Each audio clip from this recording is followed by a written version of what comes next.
আসসালামু আলাইকুম সুপ্রিয় শিক্ষার্থীরা, আজকে আমরা দিনাজপুর বোর্ড 2024 সালে 3 নাম্বার প্রশ্ন যেটা আসছে তৃতীয় অধ্যায়ের প্রথম অংশ থেকে সেই প্রশ্নটা সলভ করার চেষ্টা করব। তো আমরা প্রশ্নটা সবাই একটু দেখে নিই, যাদের কাছে বই নেই তারা স্ক্রিনশট দিতে পারে, আর যাদের বই আছে তারা বই থেকে দেখতে পারি। এই যে প্রশ্ন, দিনাজপুর বোর্ড 2024 সালে 3 নাম্বার প্রশ্ন।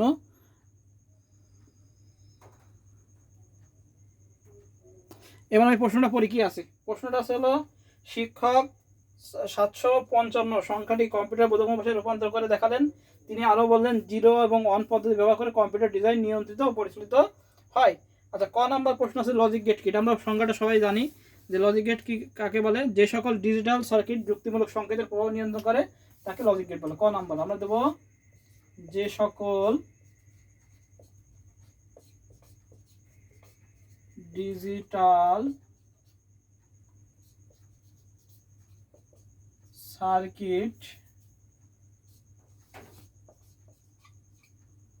যুক্তিমূলক সংকেতের প্রবাহ নিয়ন্ত্রণ করে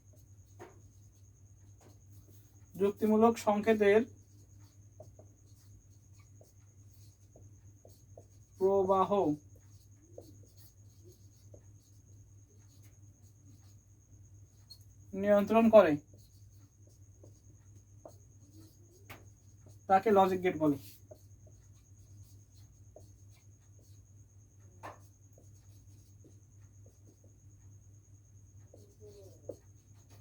তাহলে কি হলো, যে সকল ডিজিটাল সার্কিট যুক্তিমূলক সংকেতের প্রভাব নিয়ন্ত্রণ করে তাকে লজিক গেট বলে। তাকে কি বলা হয়? লজিক গেট বলা হয়। আচ্ছা, এবার আমরা খ নম্বরে আসি। খ নাম্বার কি আছে আমরা দেখি। খ নাম্বার আছে হলো, বলছে 18 কি একটি অক্টাল সংখ্যা ব্যাখ্যা করা। আচ্ছা, 18 একটি অক্টাল সংখ্যা না, কেননা খ নাম্বার আমরা লিখবো খ। 18 কি একটা অক্টাল সংখ্যা? 18 একটি অক্টাল সংখ্যা নয়। কারণ কি আমরা জানি 0 থেকে, কারণ অক্টালে আছে কত? অক্টালে আছে 0 1 2 3 4 5 6 7 পর্যন্ত। 7 পর্যন্ত। তাহলে 18 কি একটি অক্টাল সংখ্যা নয়, কারণ অক্টালে আছে 0 থেকে 1 2 3 4 5 6 7 পর্যন্ত আছে। এবার আমরা একটু বর্ণনা লিখে দেবো, কারণ এর বেজ হলো 8, কিন্তু 8 কি অক্টাল সংখ্যা পদ্ধতি নেই, যার ফলে কি এটি একটি অক্টাল সংখ্যা নয়। 0 থেকে 7 পর্যন্ত অঙ্ক ব্যবহার করে লিখতে হয়, এবং 8টা হলো কি অক্টাল সংখ্যা নয়, এজন্য কি হবে না, আমাদের এটা অক্টাল সংখ্যা নয়। তাহলে আমাদের খ হয়ে গেল। এবার গ নাম্বার বলেছে, উদ্দীপকের উল্লেখিত সংখ্যাটিকে কম্পিউটারের বোধগম্য ভাষায় রূপান্তর করে 1 0 1 1 1 এর সাথে যোগ করা। আচ্ছা, বলছে বাইনারি যোগ করতে বলেছে, এবং যেই সংখ্যাটা আছে সেটাকে কম্পিউটারের বোধগম্য ভাষায় অর্থাৎ কি হিসেবে রূপান্তর করতে, বাইনারিতে রূপান্তর করতে বলেছে। কিসে রূপান্তর করতে বলেছে? বাইনারিতে। তাহলে আমরা গ নাম্বার শুরু করে দিই। 3 এর গ।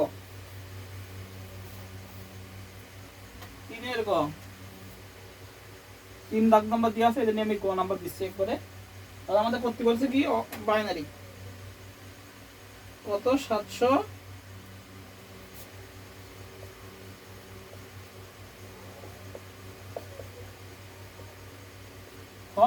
2 করতে বলেছে। তাহলে আমরা করি,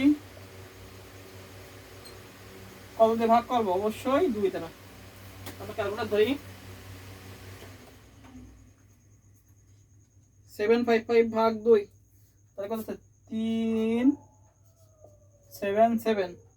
ভাগশেষে 1 থাকবে অবশ্যই, যেহেতু বাইনারি মান বেজোড় হলেই আমাদের 1 থাকবে। 377 ভাগ 2 188। এবার চলে যাবে, এখানে 1 থাকবে, এখানে 1 থাকবে। এবার দেব, এটা হলো 94, 2 দ্বারা ভাগ 94, এটা হলো 0, আবার 2 দিয়ে যাবে 47, এটা হবে 0, আবার 2 দিয়ে যাবে ভাগ 2, এটা হচ্ছে 23, এটা হলো 1, আবার 2 দিয়ে যাবে 23 ভাগ 2 হচ্ছে 11, 1, আবার 2 দিয়ে যাবে, তাহলে 5 দুগুণে 10 1 আবার 2 দিতে হবে 2 দুগুণে হলো 4 1 আবার 2 দিতে হবে 2 1 2 0 আবার 2 দিতে হবে 0 1 এই নিচ থেকে উপর এটা আমাদের হলো এমএসবি এটা হলো এলএসবি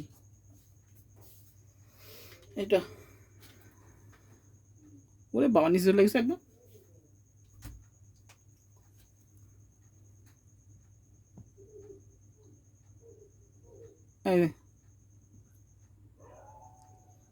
এবার এটা কাজ শেষ নেই এবার বলেছে যোগ করতে হবে না তাহলে আমাদের টোটালটা কত হয়েছে এটা আমরা লিখে নিই আগে এই যে এই সাইডে লিখে ফেলি তাহলে হচ্ছে 7 5 5 10 সমান সমান হয়েছে হলো 1 0 1 0 একটা দুটো তিনটে চারটে 1 2 3 4 দুটো 0 0 0 0 0 1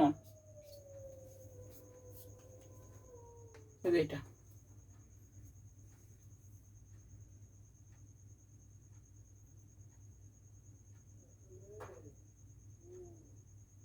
আচ্ছা এবার বলেছিল আর সংখ্যার সাথে যোগ করতে তো আর দুটো সংখ্যা যোগ করতে আর সেটা হলো 1 0 3টা 1 1 0 3টা 1 সাথে যোগ করতে সেটা হলো এই যে 1 0 1 1 1 এটার সাথে যোগ করতে তাহলে এটার সাথে আমরা যোগ করি যোগ তাহলে যদি বাইনারি যোগ করি তাহলে 1 আর 1 কি 1 আর 1 0 হাতে 1 3টা 1 1 হাতে 1 আবার 2টা 1 2টা 1 0 হাতে 1 হাতে 1 সেই সামনাসামনি 0 0 কি আছে 0 0 আবার প্রথম করি 1 আর 1 দশের 0 হাতে 1 3টা 1 11 হাতে 1 আবার 1 আর 1 দশের 0 হাতে 1 0 0 তো দেখি 1 করতে 1 কলমে এখানে তাহলে 1 হাতে কিছু আছে হাতে কিছু নেই আবার 1 আর 1 দশের 0 হাতে 1 আবার 1 আর 1 দশের 0 1 আর 1 দশের 0 1 আর 1 দশের 0 1 এটা आंसर যোগ করে এটা পারিস আমাদের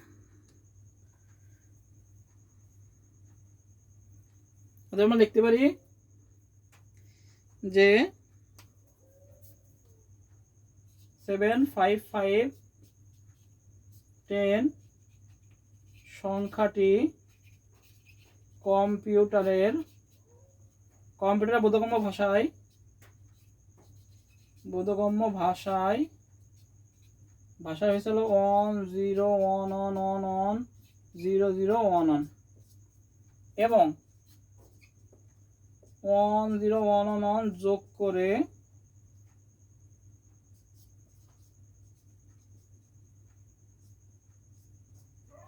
যোগ করে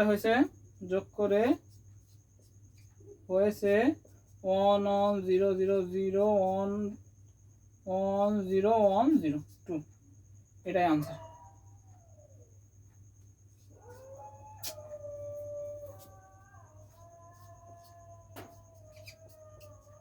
শেষ এটাই আমাদের आंसर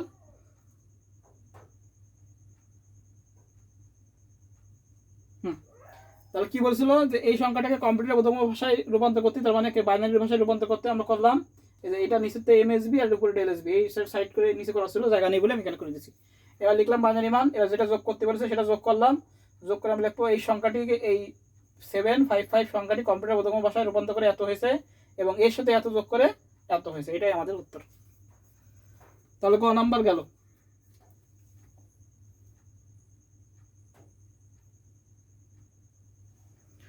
গ নাম্বার গেল এবার ঘ নাম্বার কি বলেছে ঘ নাম্বার উদ্দীপকে বর্ণিত সংখ্যা পদ্ধতি কম্পিউটার ডিভাইসে ব্যবহারের কারণ বিশ্লেষণ করা আচ্ছা এটা বর্ণনামূলক এখানে কোনো কিছু বর্ণনা কিছু নেই আমরা ঘ নাম্বারটা মুছে দিচ্ছি ঘ নাম্বার কিভাবে লিখবো আমি একটু বলে দিচ্ছি ঘ নাম্বার ঘ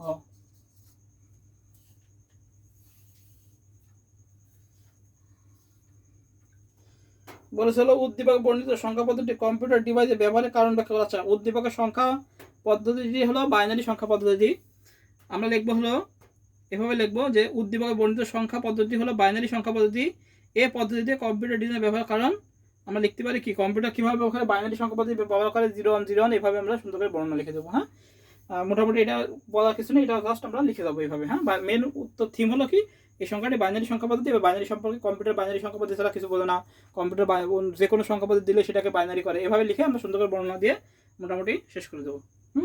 তাহলে আমাদের হয়ে গেল দিনাজপুর 2024 সালে 3 নাম্বার সলভ হয়ে গেল। ক্লিয়ার হয়ে গেল এটা। তাহলে ঘ কি হবে, বাইনারি সংখ্যা পদ্ধতি, বাইনারি সংখ্যা পদ্ধতি। এবার এই বাইনারি সংখ্যা পদ্ধতি সম্পর্কে বর্ণনা দিলেই আমাদের শেষ।